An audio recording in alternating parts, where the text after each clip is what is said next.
никой да не мисли, че това, че ние виждаме с толкова малък диапазон от електромагнитните лъчения, ние сме сами тук в това пространство. Няма нищо подобно. Да. Само че за сега не могат да направят. И не трябва. Иска първо осъзнаване какво представляваме, колко сме могъщи. Да. И няма да оцелят много хора просто. И най-вече за мен егоизма е в основата на глупостта на човешкия род. Откъде? Откъде има такъв безкрайен енергиен потенциал? Ако за момент само си представим, че както сме ние тук с вас и всички, които гледат, ни наблюдава някакъв вид и съществува висш разум. Какво ли си мисли той за нас сега? Има шанс да се събудят. Ето е един такъв въпрос. Готова ли е науката да се срещне с Твореца? Човечеството е на ръба за промяна на парадигмата. Разделяй и владей. Квантовият преход вече е в разгара си и зависи изцяло от нас как мислим, как действаме и как творим. А какво ако точно в този момент към Земята се излъчват трансформиращи вълни, които могат да променят самото ни съществуване? Кои са новаторските открития, които ще революционизират изцяло разбирането ни за човека и Вселената? Сред спиращия дъха спектакъл обаче се появява смразяващо предизвикателство за всички нас. Дали нашето его и ненаситна алчност ще ни заслепят от величествения пейзаж, който плавно се разкрива пред нас? Или най-сетне ще можем да се издигнем отвъд ограниченията, приемайки истинската си природа? Готови ли сме да си представим свят, в който нашето колективно съзнание танцува в хармония с космоса?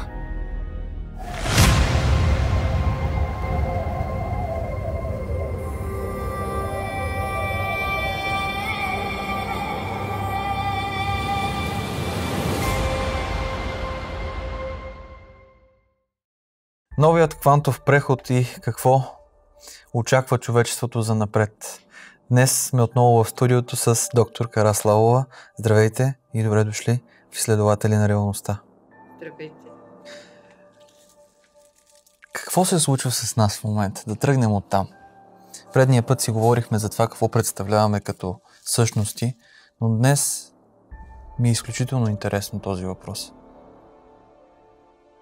Ние, както казах предходния път, сме електромагнитно-биологични създания.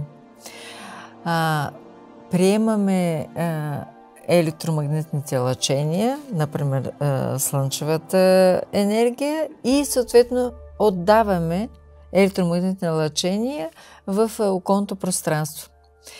Тоест, дори на атомно ниво, както обясних преди, ние сме електромагнитни субстанции. Квантовия преход е промяна в честотата, в която съществува живота на Земята. Вече има много данни и изследвания и снимки от телескопи, в които това беха пуснати тази информация през 2022, на края на годината, в които се заснема лъчение към Земята, без да могат да бъдат описани източници на тези лъчения. Снимките, които бяха направени, например, на едно такова лъчение, лъчението беше с лилав цвят. Така. Всъщност, квантовия преход, това е мое обяснение, не държа да налагам на никой мнение, мое виждане за нещата, е промяна в електромагнитната среда на цялата Земя. Тази промяна съответно влиза в взаимодействие с нашето електромагнитно лъчение или с нашата електромагнитна същност. Влизайки в взаимодействие, тя съответно се извършват определени процеси. Тези процеси зависят от следното. Мислите, които създаваме, чувствата и емоциите, които съответно изпитваме, създават определени електромагнитни характеристики на нашето лъчение. Лъчението, което идва към Земята, или новите честоти трябва да хармонизират да успеят да хармонизират с нашите електромагнитни лъчения. По-скоро ние да успеем да се синхронизираме с точно тях, така, защото тяхното идване май е неизбежно. Да, те са и тук. И ако ние знаем нашата природа и ако ние знаем, че всъщност с мислите си, с чувствата си, с емоциите си, създаваме това тази електромагнитна наша същност, която трябва да бъде да се влее и да оцелее в този нов електромагнитен поток, ние ще осъзнаем колко сме отговорни за това какво мислиме, какво чувстваме и какви емоции изпитваме. Тоест, в квантовия преход с новите честоти ще оставят, те са с различна интензивност, само да кажа, защото интензивността им се засилва периодично и постепенно. Като периодично има вълни с по-голяма интензивност, има и вълни с малко по-малка интензивност, за да може телата ни да могат да се приспособят към тези нови лъчения.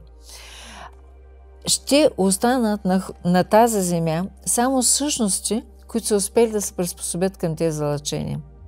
Не говоря за хора само, говоря за абсолютно всичко. Което е, защото ние смятаме, че ние сме само на тази земя. Егоизма ни е толкова елементарен, че просто понякога нямам думи. Това, че ние можем да видим съвсем малък спектър от електромагнитните лъчения, които минават през Земята, от 400 нанометра до 760 нанометра, и мислим, че всичко останало го няма. Това, че ние нямаме рецептори да го видим, не означава, че го няма. Така че всичко, говоря не само това, което виждаме ние, всичко, което е в това време пространство около Земята, ще остане, ако успее към тези нови честоти да се адаптира. Т.е. да се модифицира. Ако не успее, ще започнат електромагнитни нарушения, които ще увреждат без никаква биологична причина сърцата, мозъка на хората, нервната система основно. Въобще цялата функционалност, която се дирижира от електромагнитни импулси, генерирани от нас самите. Логичният въпрос, който трябва да ви задам е какво следва, но аз няма да ви питам това. Аз ще ви питам: тези лъчи ли са и тези импулси, които идват към нас, най-прекия път към осъзнаването на нашата истинска същност? Да. Те ни помагат, обаче развитието, свободната воля е само наша. Те са в помощ. Тук искам да кажа нещо за време-пространството.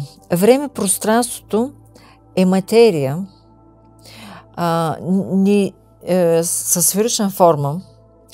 Ние сме свикнали да го възприемем като една права линия.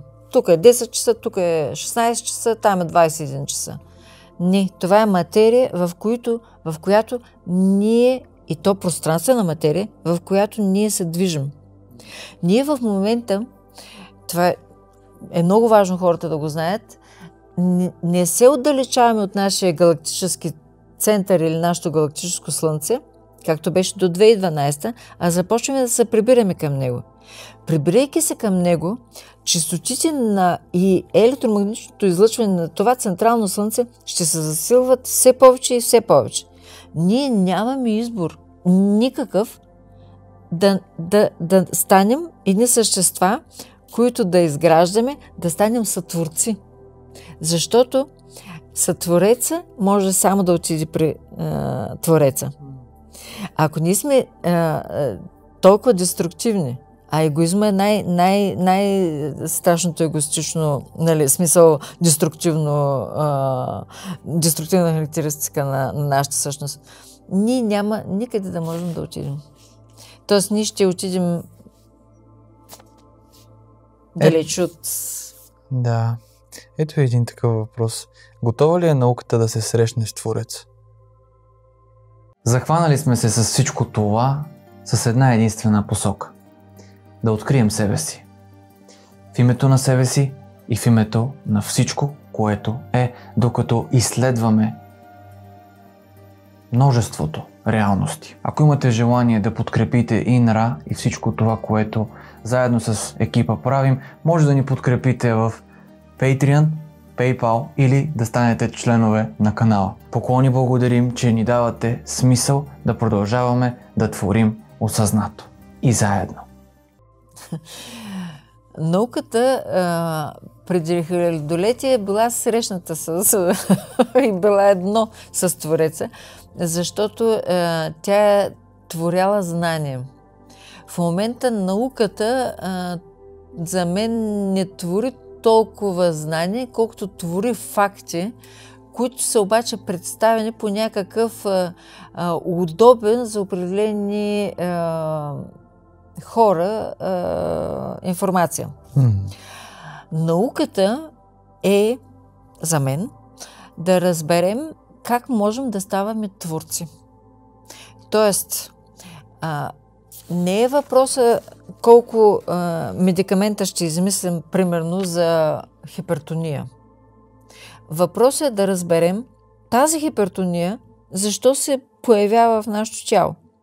Какво е сбъркано и нарушено. Това е истинската наука. Китайската медицина действа на принципа на електромагнетизма, докато западната медицина действа на принципа на биохимичната структура.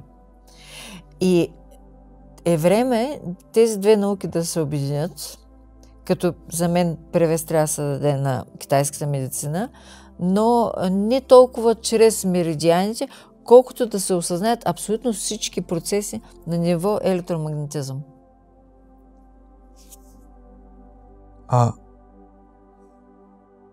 Кога ще се случи това според вас?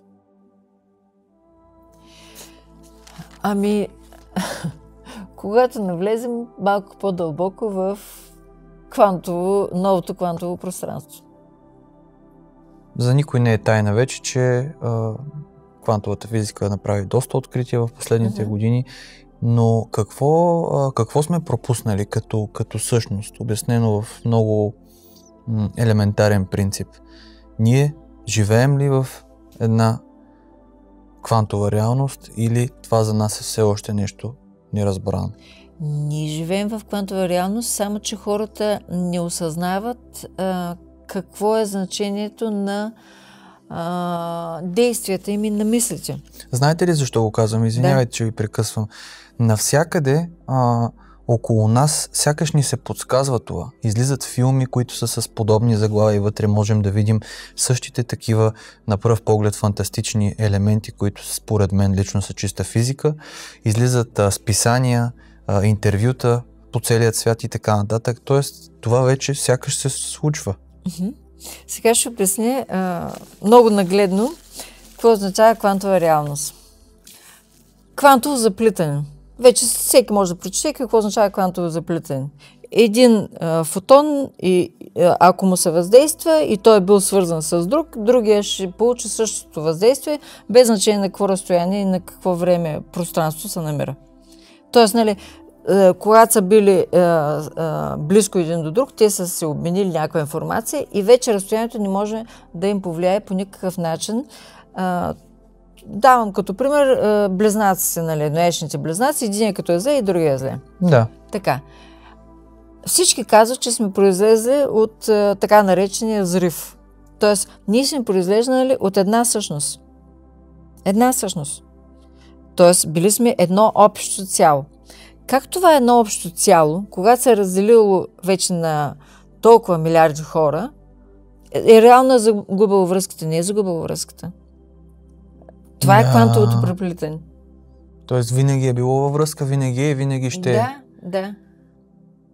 Ако приемем науката, че тук вече съм съгласна, че сме излезнали от един общ прародител, т.е. от една обща жена, как няма квантово преплетение между всички нас?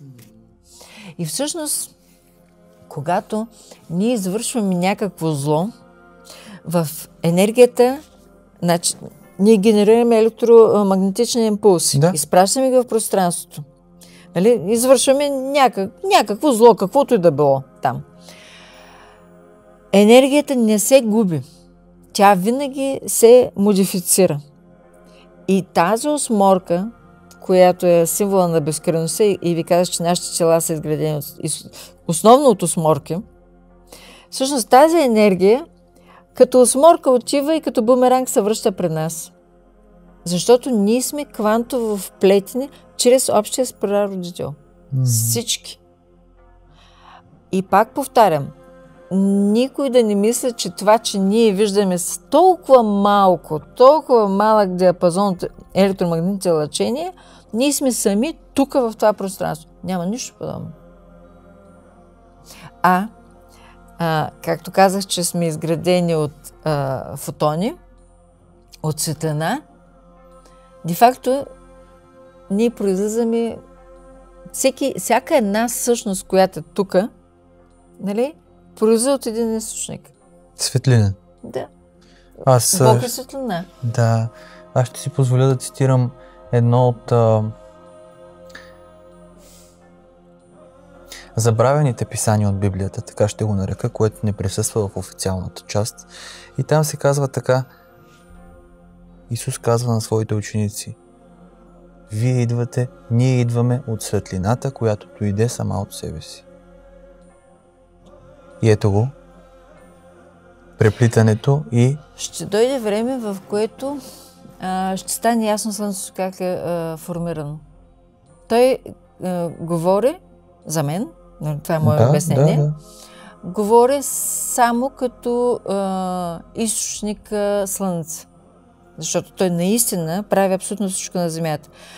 Когато има малко повече време, ще обясня принципа на действие на стволовата клетка, принципа на действието на слънчевите лъчи, когато попаднат на Земята, когато попаднат върху ДНК-то. Нали? Всъщност слънчевите лъчи се явяват като стволови клетки, които стават такива, до каквото са докоснати. Това значи ли, че ние както решим да ги кодираме, в това можем и да ги превърнем за нашия свят? Да.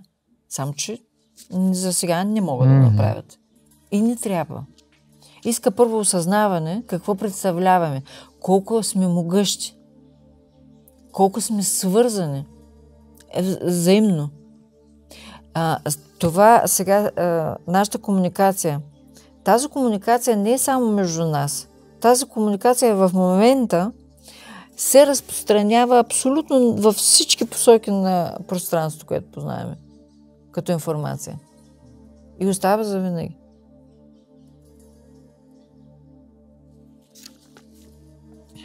Да се върнем на квантовия преход. Може ли да ни поясните как става точно обмена на информация чрез ДНК-то? Значи ДНК-то... Между всички нас. Да. ДНК-то е като една гъба за фотони. Тя привлича... то привлича светлината от какъвто и да е било източник. Най-силно е привличането от ултравиолетовия спектър. Кои лъчи се оказва, че са в кавички най-вредни? Ултравиолетовите лъчи. Нищо подобно. Те са най-полезни. Особено за ДНК.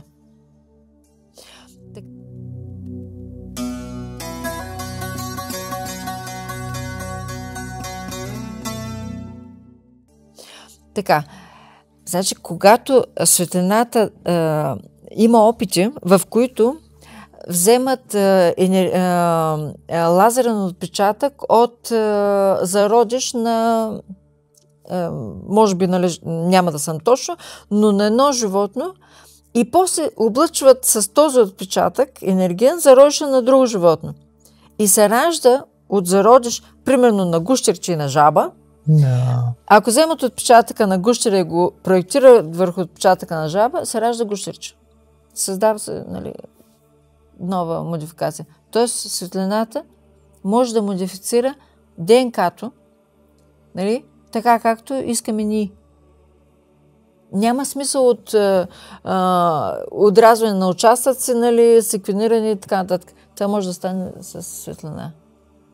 Но на този етап хората няма да осъзнаят какво правят. И каквото да създадат, ако не съответства на тези високи честоти, които се спускат, ще бъде разрушено. Всяко едно нещо ще бъде разрушено. В край на кращата, след години, много години, взехте ми въпроса от устата. Да? След 30, 50, 100 години, какво очаквате да се случи? Ще започнем да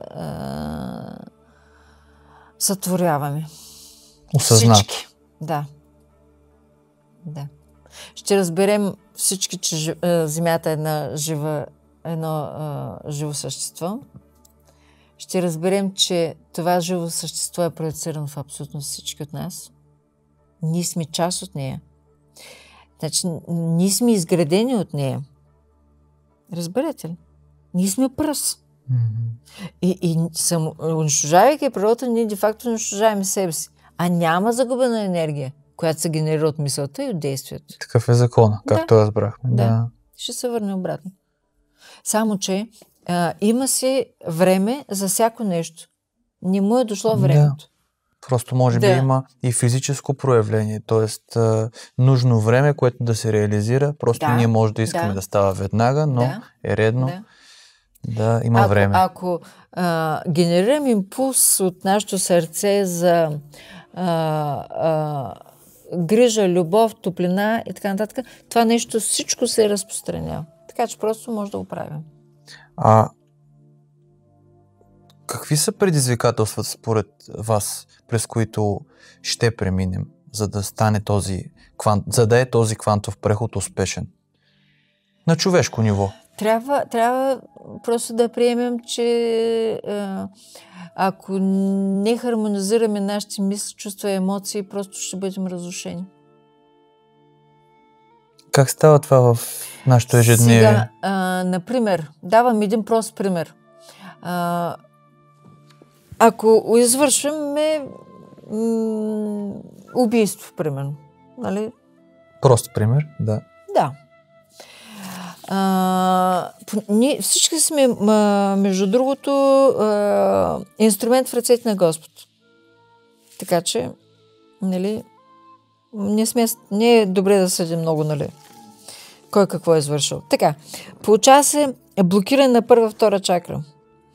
Тази енергия, която се генерира от нашия мозък и от нашето сърце, започва да се върти само в тази област. Това остава без енергия долу краката ни и малкият таз. Не можем да имаме деца. Защото няма енергия, която да се подхрани тук. А тази енергия, представете си, примерно на един компютър, ако му дадете енергия от електричеството, не 220 волта, ами 1000 волта. Какво става? Това ще бъде. Това е един много прост механизъм за нашо разбиране как действа биоелектричеството. Има хора, например, които не могат да се чувстват ръцете или пък не могат да мислят вече.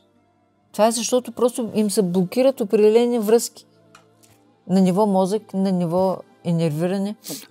С каквито и да не се направят, няма никакъв проблем на биологията. Значи не е на биологично ниво. Да.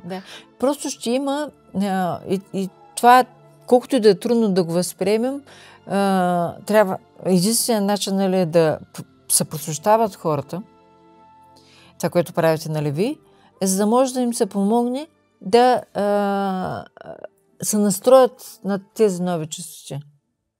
Те ще са много бавни, невидими. Понякога ще става на вълни, нали, изчестването. Но ще става. Да. И няма да оцелят много хора просто. Това се дължи на неприемането от тази част на хората, че е време за промяна, на непоемането на отговорност, на липсата на любопитство, образование, интелект, интерес. Да. И най-вече на, как да кажа, за мен егоизма е в основата на глупостта на човешкия род. И на деструкцията, и на самоунищожението. Ето един такъв въпрос. Каква е ролята на егоизма в това да ограничаваме себе си от нашите божествени възможности? Егоизма пречка ли? Абсолютно. Егоизма какво е? Аз искам това, не ме интересува, нали, оттам нататък какво става така нататък. Егоизма е като вид ракова клетка. Значи, ако едно раково образование, то започва да дърпа, между другото, то е раково, защото няма биоелектричество. Достатъчно. Това вече е доказано. Нали, има едни израелски изследователи. Те са доказали, че туморната маса, аз също съм го установявала в мои изследвания, чрез те не луминесцират, т.е. не отразяват светлина туморните маси. Една скоба само там решението е отново синхронизиране на енергията и следователно няма да има толкова... Най-простичко елементарно, колкото може повече биоелектричество. Слънце, движение, сън, меланин, т.е. черните са един вид хората с облагодетелствен. От тази гледна точка. Да. И тъмните хора. Да. Така че има много начини да се повишава електричеството. Биоелектричеството, един от начините е когато сме близо до вода, защото водата отразява, в планините също отразяват светлина. Тоест, всеки миг, в който човек може да бъде на светлина, трябва да бъде там, за да може да повиши това биоелектричество. Между другото, има много, не много, ами има няколко, как да го кажа, елементи, които увеличават способността ни да задържаме светлината. Например, силиция е такъв, мазнините също участват в задържането и съхранението на биоелектричеството. И по-специално слънчевата енергия. Какво ни носите там? Още не сте показали на тези картинки. Много ми е интересно. Сега, Слънцето и свещената геометрия в нашата природа. Това или това, което са знаели древните за хората. Защото има част от аудиторията, която добре познава това. Слънцето, например, когато изгрява, идва под този ъгъл, абстрахирайте се тук от светлината, идва под този ъгъл по права линия и съответно стига до епифизата. Когато изгрява и когато се залязва. И двата случая. Да. Защо слънцияците, нали, защо вече се налага, нали, тази хипотеза, че е добре да се гледа слънцето на изгрев и на залез. Точно защото тези лъчи, когато то е под нивото, нали, на нашия хоризонт, тези лъчи идват до епифизата и я захранват. Ако гледаме слънцето, например, в 10 часа сутринта, слънцето идва и пада и започва да зарежда хипофиз. Обаче, върховният орган, нали, е епифизата. Нашия аспект, да. Така, хипофизата вече е на по-ниско ниво. Тоест, дали ние ще захраним епифизата или ще захраним хипофизата, да речем 7 сутринта или 10 сутринта, решаваме ние. Сега, как може обаче да направим така, примерно, че да излъжем времето малко? Как? Ето, например така. Сутринта, нали, слънцето е ниско. Да. Така. След това се дига нагоре 10 часа, примерно. Просто ние ще извъртим главата. И ще пуснем лъчите надолу. Прекрасно. Да. Така. Слънцияците, години наред, аз си мисля, че това е някакво безумие. Наистина. И съм го отхвърлила. Но... Само, че значи, щом се създава 10 на 11 тона биологична маса на тази земя, само от слънчевата енергия, от слънчевата лъчи, че защо ние да не сме нещо отделно от природата? Защо да не може да получаем тази енергия и тази субстанция от Слънцето? От Слънце. Да, много хубав Какво въпрос. е фотона? Фотона е всъщност, казват, нали, има дуална природа. Вълна, нали, Да. като енергия и частица едновременно. Така. Защо е вълна? Защото етер е вълна. И се движи. Да. Частица, защото това е прехода между етера и между материята. Да.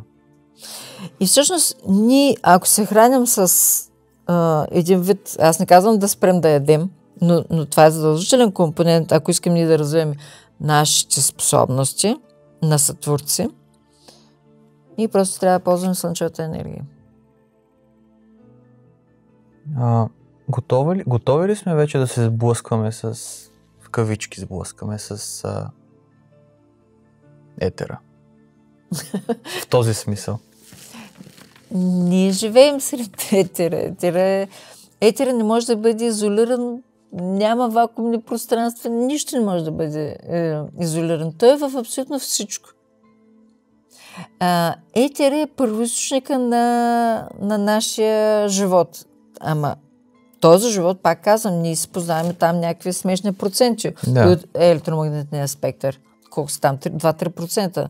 Нали? Тоест, ние познаваме, ние си мислим, че е 2-3%. То може да е 0,5%, защото не знаем останалите характеристики.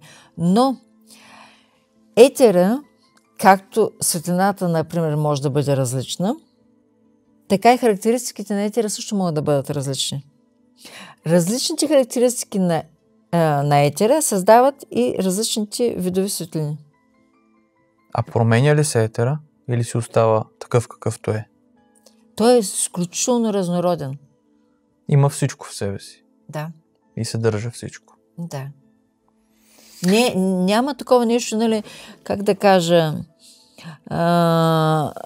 да е една еднородна субстанция. Той е изключително разнородна субстанция. Значи, да го кажем, етера е създал нашето Слънце. Да. А нашето Слънце какво съдържа?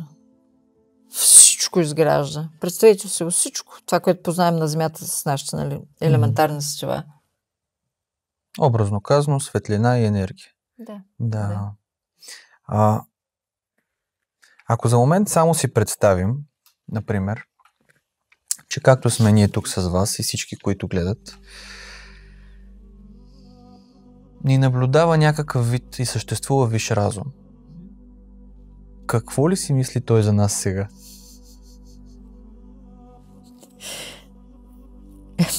Има шанс да се събудят. И много не обичат. Безкрайно много. Ние сме любими деца. Всички. Никой, пак казвам, проявление на егоизма е някой да си мисли, да си мисли, че е повече от другите. Просто направлението, в което се развиват различните души, са част от начертания план за еволюция. Бедността, например, болестта са най-големия трамплин, ускорител или торпедо, как да го нарека, за развитие. Какъв е плана? Ами те, които са егоисти, да разберат, че тяхното развитие минава през живота на нещастните хора. Тоест първа стъпка да осъзнаем егоизма. Да. След това да приемем новите чистоти на квантовия преход, които идват. Те са тук. Те са тук. Ние дали ще оцелеем е сам наш проблем. Наш си проблем. Между другото, пак е много важно да кажа, че електромагнитната ни същност създава, както казах, лъчение в пространството и най-много е концентриран, тези лъчения са концентрирани по род. Защото ДНК знаем, че е информация. Значи, това нещо, което извършва един човек, трябва да знае, че го извършва и натоварва електромагнитно, информационно всичките роднини. и време, пространството, няма време. Напред-назад, нали, всичко Това ще го оставим, може би, за някой друг път. Да. Отиваме малко напред. Това всичко се случва. Минаваме в един нов етап на нашата еволюция. Ще можем ли тогава вече съвсем спокойно да изследваме реалността, без страх, без напрежение, без егоизъм, а просто с приемане и любов? Възможно ли е като реалност? Абсолютно. Някои хора го правят отдавна. И с времето стават повече. Все повече. И те все повече пък самите хора, нали, които вече го правят, се развиват. Всичко върви успоредно в развитие. Едните просто са малко по... Как да кажа? Силата, която може да придобиете, възможностите, които може да придобиете, се генерират изцяло от това, което изпитате, с чувства, които имате в сърцето си. А това ли е смисъла? Промяната, еволюцията, развитието? Искате ли да ви обясня? Нещо за етера ме бяхте попитали. Няма да ви отговоря на въпроса. Този сега само ще се върне и после ще ви отговоря. Етера, сърцето, знаете, че, не знам дали знаете, ако го изкараме извън тялото, то продължава да пулсира и да работи. И ако се остави в подходяща среда, то може да работи изключително дълго. Изключително. Откъде се захранва той? Откъде? Откъде има такъв безкрайен енергиен потенциал?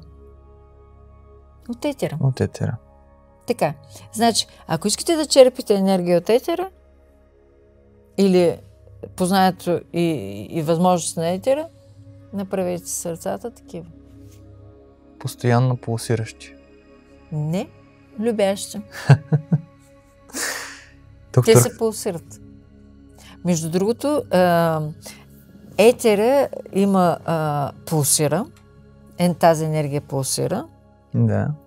И когато нашите сърца излезнат извън ритъм, това означава, че на етерно ниво ние започваме да губим връзката. По някаква причина. И е редно всеки един от нас да се запита, за да може да открие за себе си. Да се върнем на последния ми въпрос, понеже ми е много интересно. Това ли е смисълът ни? Промяна, развитие, еволюция до безкрай. Трябва да станем сътворци. Тоест, тези, които останем, накрая останат. Аз не знам дали ще остана. Абсолютно. Моето развитие е абсолютно също на всички останали. Много е страшно да имаш повече знание, отколкото другите хора. Много голяма отговорност. Много голяма тежест. Тук идва горделивостта. Идва надменността. Значи, това са качества, които твореца ги няма. И творчеството не предполага такова нещо. Така че аз, моите съроци, нямам се надея дали ще мога да ги издържа. Но тези, които останат? Тези, които останат, ще бъдат творци. Те ще създадат нови светове. А създаването на нови светове, повярвайте ми, не е нещо сложно. Не е сякаш абсолютно не е сложно. Просто трябва да се, да се развият определени качества, тогава ще се позволи този човек, нали, да може да прави нещо подобно. Иначе винаги мислите ще могат да бъдат контролирани, познанията могат да бъдат контролирани. Никой не може да си мисли, че ще знае нещо повече от другите, ако не трябва да го знае. Това може автоматично да бъде скрито като информация. Нищо не може да избегне от етера. И всяко нещо, заради това, че ние се доближаваме към вече нашия галактически център и към галактическото ни Слънце, ще бъде много, много прецизно преразглеждан. И вече ще останат по вашите думи тези, които се умяват да поемат отговорност, люботворящи са и наистина търсят смисъла чрез любовта. Да. Пак искам да кажа, ако ние излъчим мисъл, примерно, че искаме да унищожим някой, Някой не харесва. Имаме, примерно, да изкупуваме, с него имаме такива, нали, вековни някакви вражди. Той преди години не знам си какво е направил, така. Ако ние в тази високочастотна реалност искаме този човек, нали, да го унищожим, абсолютно като бумеранг в рамките на квантовото заплитане, И това е факт. ще дойде при нас. Ще бъде понякога бавничко, за да може, нали, човек да поосмисли, да му се даде шанс, нали, да се адаптира. И нека всеки сам реши. Да. Благодаря ви за това, което споделихте и за вашето прекрасно участие. И аз благодаря за поканата. Здравейте! Благодаря ви, че бяхте с нас. Ето тук ще може да гледате следващият епизод на Изследователя на реалността, а ето тук е целият плейлист, който през тази година ще бъде запълван с изключителни гости. Тук може да натиснете, за да се абонирате, и приятно изследване. Света на непознатото.